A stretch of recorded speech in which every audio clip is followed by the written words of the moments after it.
Hello, welcome back to my channel. I thought today we could talk about abandonment, attachment, codependency, love addiction, and anything that involves just being hyper attached to another person outside of us and the wounds that it can inflict, how to move on from it, and also, if you stick it out to the end, I'm going to elaborate on this from a parenting perspective so that you can attempt to reduce abandonment wounds within your children. So let's start with, abandonment, codependency, love addiction, anxious attachment are all different facets of the exact same thing, right? It's all the need for another person to be there. Another one would be like the fear of ending up alone, or the fear of not being in a relationship, the fear of being alone or living alone.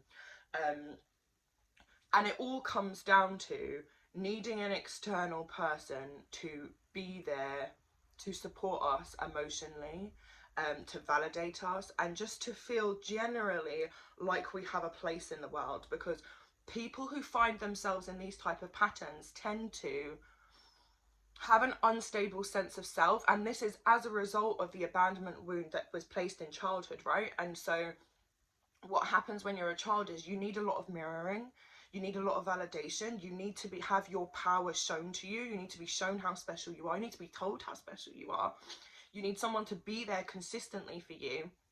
And when I say someone, it's definitely a parent, right? But it's anyone. And as a child, if you're not getting that, or you're getting it inconsistently, because that's what it is more often than not, okay? It's more often than not, because I do have clients who are like, I've had a lovely childhood, my parents were amazing, which always, that's a red flag to me, by the way. If you come to me in a session and you say, my family was perfect, my family life was amazing, my parents are still together, that whole spiel there is just a huge red flag to me, because nobody's parents were perfect, nobody's childhood was perfect, and to put it in the nicest way possible, we wouldn't be having this conversation if you had a perfect childhood, right? Okay, because I'm not in the business of helping people who had perfect childhoods. So there's a reason we're having this call, and it's because people who have grown up in not a typical household of where that breeds codependency and love addiction and fear of abandonment, right? And that would be like abuse and all of that kind of stuff. They say, oh, my parents are still married, my parents are still together. Yes, but how often were your parents present? How often were your parents present with you emotionally? Did they deny your reality? Did they meet you where you were? Did they reflect back to you what it is that you viewed about yourself, or what it is that you should be viewing about yourself? Did they work a lot? Did they miss your school assemblies? Because those right there are also triggers of an abandonment wound. Abandonment wounds and codependency don't only derive from abuse, physical abuse, emotional or verbal abuse, or a parent leaving. It's literally just the inconsistency and the instability of love, care and support when you're growing up, and that can look like a lot of things. I've got a client whose dad was on the roads, like I think he was a trucker, and so he spent long periods of time away from home, and she didn't know when she was going to see or speak to him, and that creates a fear of abandonment, that creates instability, that creates inconsistency, because from a child's mind, right, and I've said this in a lot of videos and I'm going to touch on it again for anyone who is new here, but when you're a child, you think from an egocentric state of mind, meaning everything in this world is set up for you. It's happening because of you, it's happening for you, everything in the world is about you. And that goes for parents not being there. That goes for not receiving the love that you want. They internalize it, and it might not be a conscious thing where they then start to think, oh, well, my dad didn't come home today like I thought he would, and so that must mean he hates me and doesn't want to be around me. It's like a subconscious processing that happens because they don't actually have that type of vocabulary and that type of wording in order to come to that conclusion. So it's just sort of like signals and reactions and responses to things that are actually quite ordinary. So if you're in the boat of, oh, I came from a really great childhood and my parents are still together and I don't know why I feel like this, it's because it can happen literally just from inconsistency and instability. And then what it does is, as you grow older, you're still looking for a sense of validation. You're still looking for your place in this world, because it is an actual human need to belong. And I know we talk about this a lot when it comes to like lack, where it's like you can't need or want a relationship and you can't need or want a person. And there's actually a balance to this. This is something that I've learned. There is a balance to this, because we have an actual human need to belong and to be part of a group. And if it wasn't there, we wouldn't be able to connect with each other. We wouldn't have such a drive to connect with each other. And so sometimes when you're feeling that drive, you're not in lack. You literally just have a human desire for connection. And that is very, very valid.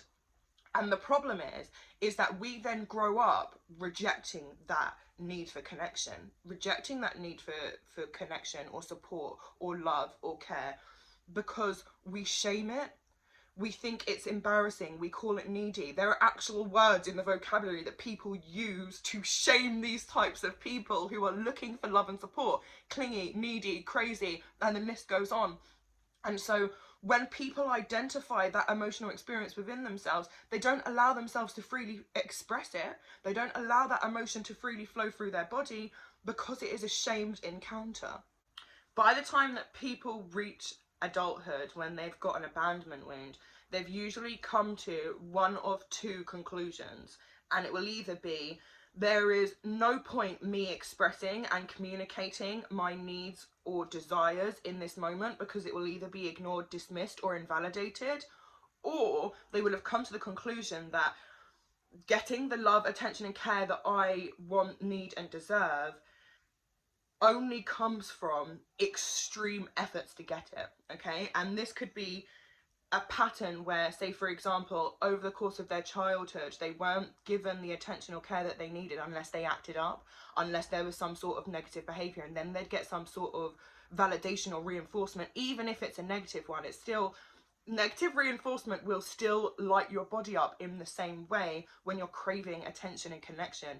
Literally, anyone speaking to you and engaging with you and engaging in emotion with you will connect you and light those parts of your body and your brain up. And so it's the exact same reward, even if it's a negative experience. And then this is why we now find adults who will stalk their exes, or I mean, I saw a YouTube video of someone with BPD, and she said that she lay down in front of her partner at the time's car to prevent him from leaving. And this is the type of example of extreme efforts people will go to prevent themselves from feeling abandoned. And so you'll find yourself in a position of either going to extreme lengths to go to it, or not trusting that anybody will actually meet you at your needs and desires if you communicate it. And so this results in mind games. This results in efforts and attempts to, like what I was saying about with the negative reinforcement, it could be efforts and attempts to get some sort of connection and emotion out of a person, either with emotional messages, like sending, like impulsively sending messages about your feelings, or alluding to the idea that there's somebody else in the picture or something like that. And all of this is just an attempt to be connected with, to be mirrored, to have someone show emotion and invest emotion in you or in the person that we're speaking about. And when you don't get the reaction, or even when you do get that negative reaction that you want, you still find yourself in pain, because it's still not the love and the connection that you deserve and require. Typically, people with an abandonment wound will not seek out healthy partners. It's actually really interesting. Something that I've noticed within my clients, and definitely with myself in the past, that you find yourself in this hot and cold relationship, or this inconsistent relationship with this person who is matching and mirroring the exact inconsistent and unstable relationship that you had with your parents as a child, right? Because this is what we do. We go and seek out relationships that are similar to the relationships that we had with our parents, okay? And so if you've got an abandonment wound that stems from an unstable and inconsistent relationship with your parent, then that's why you've got an unstable and inconsistent relationship with your partner. It's my belief that the universe is giving you this opportunity to heal. You are constantly thrown back into these types of patterns and into these types of situations and circumstances, because it's your opportunity to break your thought processes. It's an opportunity to embody a different you. And so when it comes to finding romantic relationships are inconsistent and unstable, and this looks like the anxious avoidant trap, or the love addict and the love avoidant trap, right? Where it's one person really, really wants love and connection. They say they do, but they're actually seeking out somebody who doesn't really want love and connection. And when somebody who does shows up, that's not their thing. It's not what they want. For anybody who was part of this SP community or is still part of this SP community, let me know in the comments if you've seen it, where there's comments about people who are manifesting a specific person, and when they move into a secure self-concept, when they move into higher self-esteem, they're like, I don't even want that person anymore. And it's because you're not even attracted to that type of instability and inconsistency unless you are moving from an abandonment wound, okay? If you are healthy and secure and moving from a place of self-validation and actually just wanting to share love instead of needing to receive love, then the situations that you find yourself in with the type of partners that you tend to get attached to and attracted to wouldn't be turn-ons for you. When you're moving from a secure and healthy place, they will be huge, huge turn-offs. What do you mean you just chased me down and now you're acting like you're not interested? What the fuck is that about? What do you mean you just spent days, weeks, months trying to convince me that we should be in a relationship and I can trust you, and now you're the one who's saying you're not sure if you want a relationship? Weird, right? That's not sexy, that's not attractive. But when you're coming from an abandonment wound, you don't think, it's a bit fucking weird. Why would they do that? You think, what's wrong with me? Why can't they see how special I am? Why can't they see that I'd be the perfect person for them? Why can't they see that I'm a whole wife? You fail to see that there is issues in that behavior and not issues within you. And can you see how this is a repeat of what happened in childhood that created the actual wound? So you received inconsistency, or what you perceive to be inconsistency and unstable, because we've all got different realities, right? I'm not here to like chat shit about your parents, make you hate your parents. Everyone is doing as much as they can and we're all right on time, right? You're repeating a pattern that created the wound in the first place. And the longer you continue to engage in, why don't they see that I'm special? Why are they treating me like this? What's wrong with me? The longer you internalize it, the longer you engage in that wound, the longer you feel the pain of it, the longer you stay in inconsistent and unstable relationships. And so what you want to do in order to actually heal and move forward from this is self-validation. If you're in a romantic relationship that isn't very fucking romantic and it's due to instability and inconsistency, it's not you. And there is never any type of thoughts that should be going through your mind about what's wrong with you, why can't they see that in you. There is something that you need to do. If you go and Google all of that inconsistent, unstable stuff, because that right there is more of you playing into your abandonment wound. What if I go and Google and research and look into all of this stuff about them and their issues so that I can help them, make them love me? Why are you spending your time looking into avoidance? Why are you spending your time looking into inconsistency and unstable people and how to make them love them? Because most of you who are on this SP thing, that's how you got into this. That's how you got into manifesting. That's how you got into manifestation, or even being aware that your thoughts create. It was nothing about you. It was nothing about changing your life. Most of you did a Google search, how to make this inconsistent, unstable person who plays mind games with me and makes me feel unsure about myself, how can I make them love me? And that's how you fell into a rabbit hole of manifestation. Not how can I have more money? How can I love myself more? Not a Google search on, why am I attracting people like this?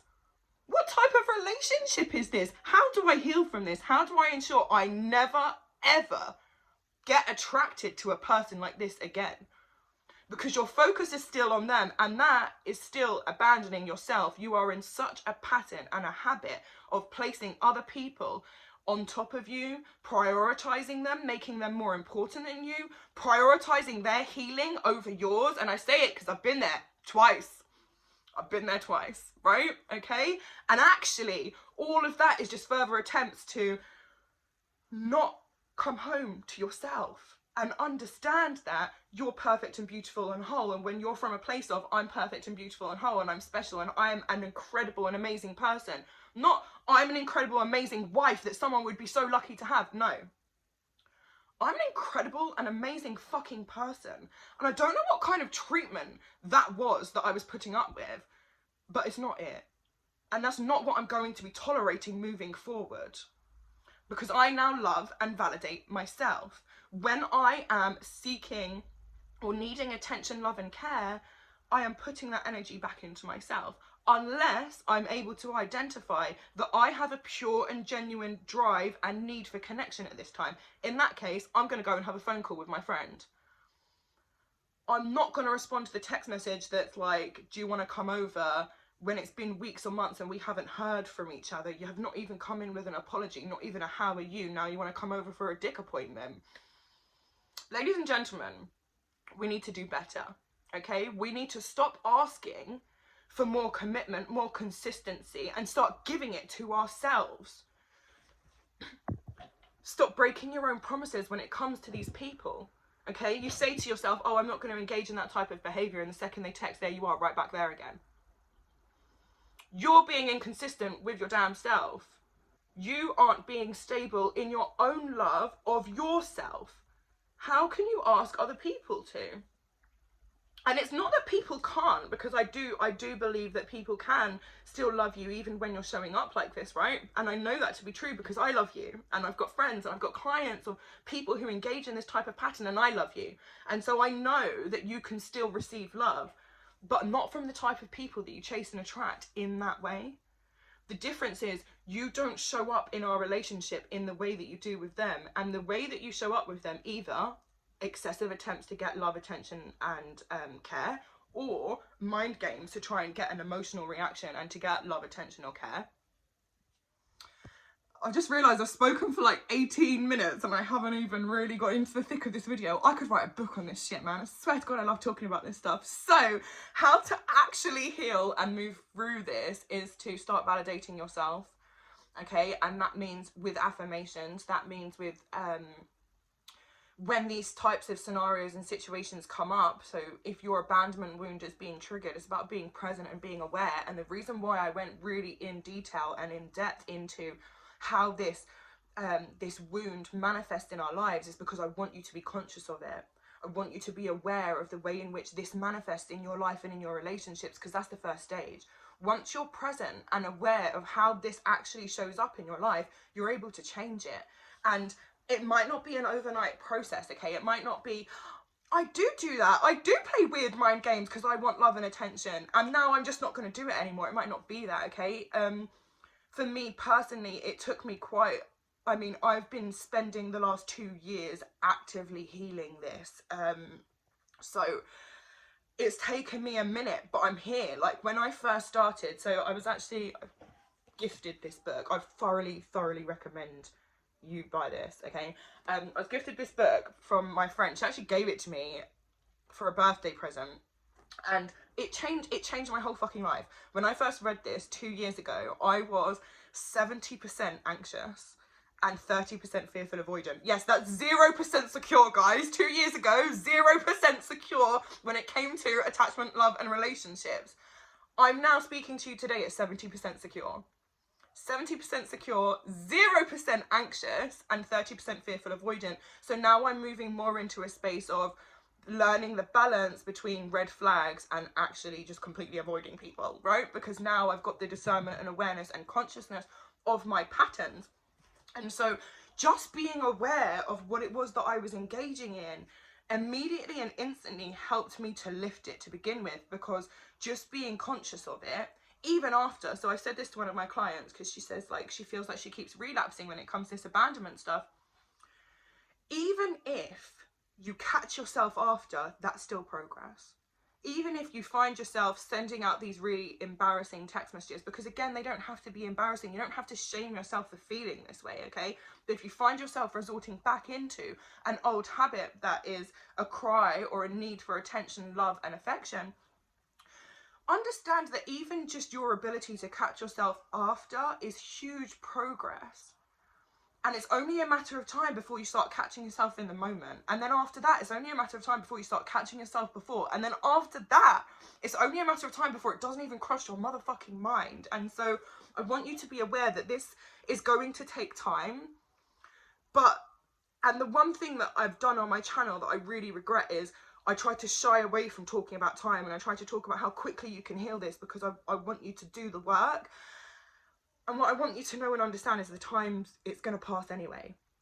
Okay, so if you'd said to me 2 years ago, and the reason why I'm talking about this is because I distinctively remembered it. After reading this book, I listened to a podcast of a woman, and I remember her saying it took her 2 years or 3 years. And I remember thinking, oh my God, it's going to take years. Like, I can't bear to feel like this. Boo, you've done your whole life feeling like this. Put the work in, put the time in, because the time's going to go regardless. And in a year or 2 years or 3 years, you might be able to have the conversation that I'm having right now. That I used to feel like that, and I don't anymore, right? So put the time in. And if you catch yourself relapsing, understand it's all part of the process. You don't just wake up tomorrow and all of a sudden you completely love yourself and you're showing up in the best way possible and you've got the most amazing and strong relationships. This takes time, but you're worth it. You're worth the time. And this is the one thing that I was getting onto with the searching up other people's healing and trying to find books and solutions to other people's problems. You're worth that effort. Give it to yourself consistently with as much attention and focus as you would for that person that you've been riding for.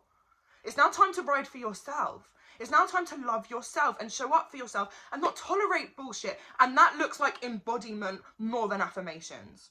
I don't care who disagrees with me at this point. I'm fucking over all of that shit. That looks like embodiment more than affirmations. And I know it to be true. I know it to be true because I see it in my clients. And I'm going to put it to you like this. For anyone who's been doing self-concept affirmations and is still in a relationship or situationship like this, how long have you been affirming that you're worthy? How long have you been telling your friends, even before you were doing the conscious manifesting thing? How often and how long have you been telling your friends, I don't deserve this, I deserve better. I want X, Y, and Z. I deserve X, Y, and Z. You already said and thought all of that and you're still here. Because you now need to start embodying what you say and what you think, rather than just running your mouth. And that looks like keeping the promises. And that, you know, if someone's going to text you and it's not the type of message or offer that you want, it means rejecting it because you deserve more. An affirmation that I'm really, really feeling that really just sums up my entire journey this year is, my well-being is my highest priority. My well-being is my highest priority. And if I was to sum up how to heal this and how I've done this, it's that statement right there. My well-being is my highest priority. And that goes for long-term well-being. Not, oh, I really need sex, so fuck it. I got needs too.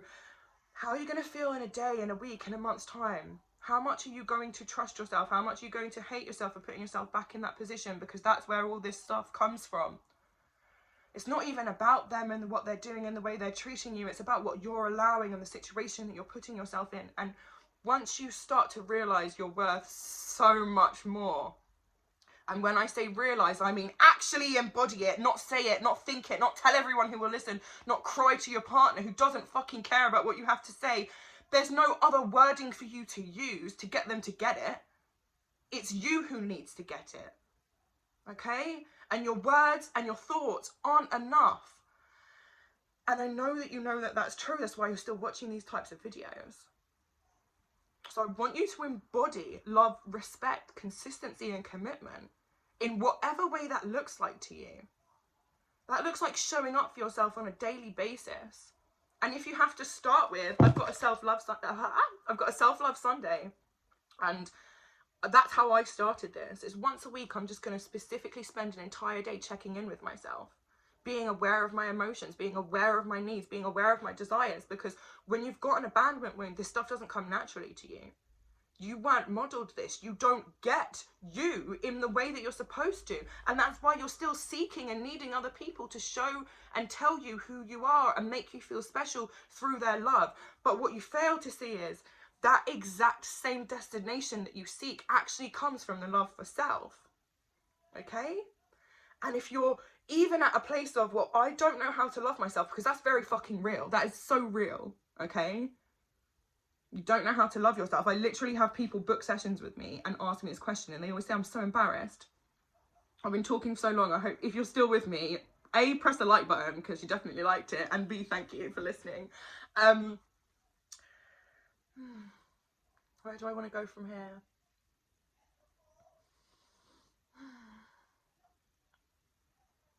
Journaling, meditating, prioritizing yourself, prioritizing your body, taking care of your body, filling your time with productive and positive and creative things, speaking to yourself kindly, speaking to yourself in a way that you wish to be spoken to. Everything starts within.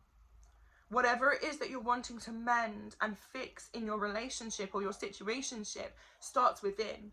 It is merely a mirror and a reflection of the way that you're treating yourself, the way that you're showing up for yourself, and the way that you're loving yourself. So to answer your question of how to actually start loving yourself, well, how are you doing it for other people? How is it that you show other people that they are loved and cared for by you? Go and do that for yourself. Put it in your calendar, set alarms, go out of your way to ensure that this is something that you're consistently doing, because it doesn't come natural to you. And it's very easy to watch a video and say, yeah, I'm going to do that. I'm going to start loving myself. And tomorrow you forget.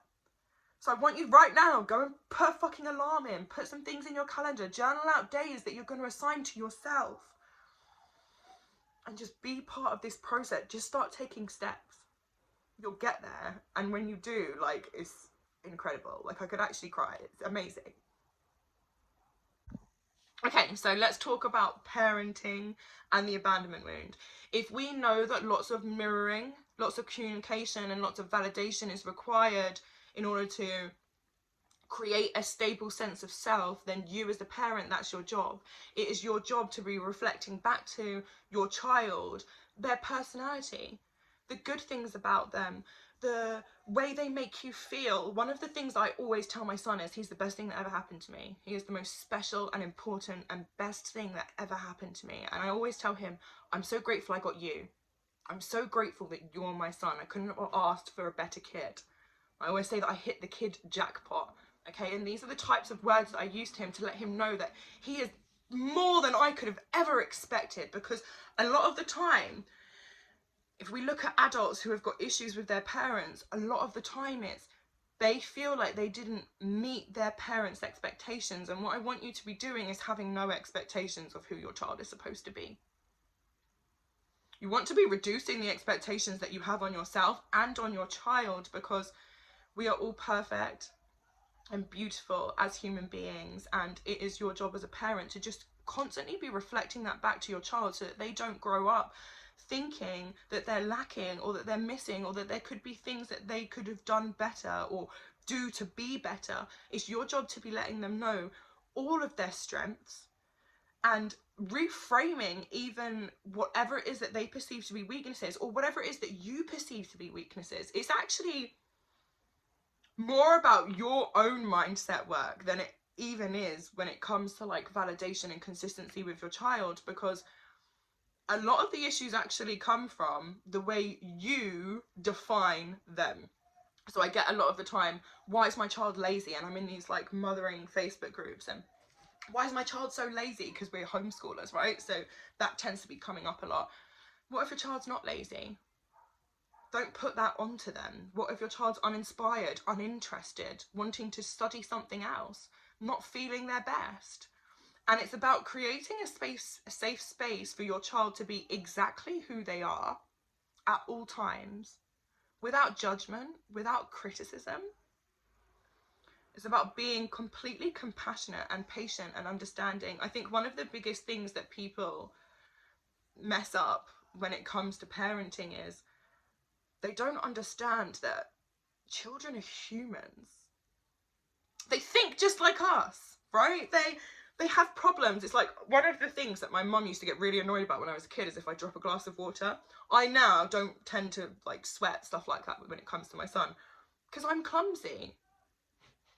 And I saw her drop things many a time, and yet she would go off the fucking rails. She'd lose her shit and cuss, right? If I drop something, and just, some people are clumsy. Sometimes you drop things. Sometimes you don't do well in a test. Sometimes you don't wake up on time. Sometimes you're just not tired and you can't go to sleep at the time. And it's just about creating a safe space to understand, creating a safe space for your child to understand that every moment is perfect.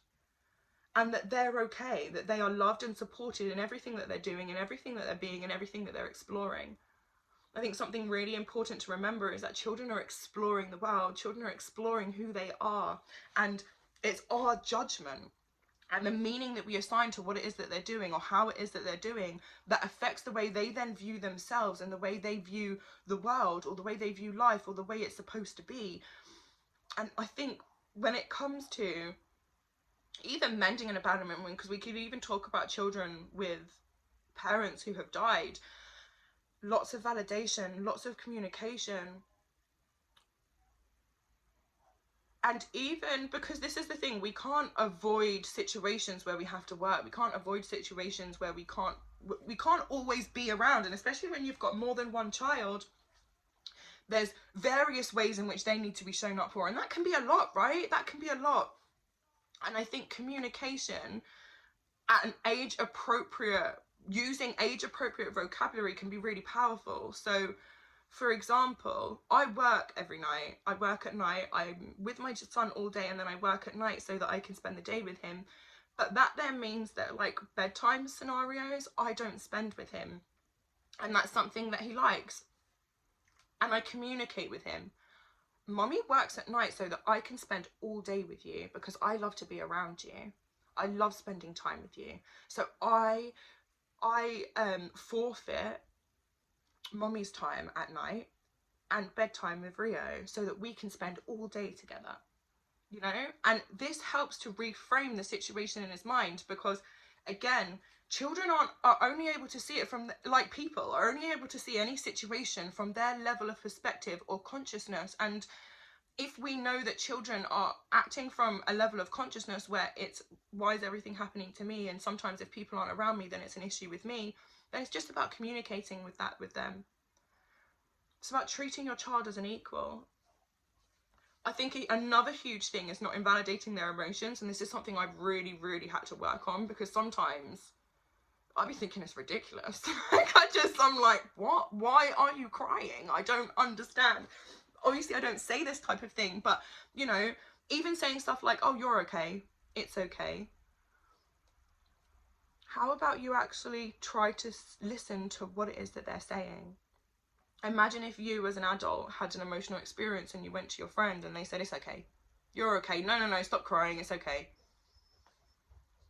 I want you to show up in the way that you wished your parents had. I want you to show up in the way that you wish your friends would for their children. And more importantly, I want you to show up for your kids in the way that you can see that they need, either through verbal or non-verbal cues. And to be making a conscious effort to be checking in with them emotionally, to be mirroring them, to be validating them, and letting them know that you're a consistent and stable form of love and support. Have an amazing day. I love you so much.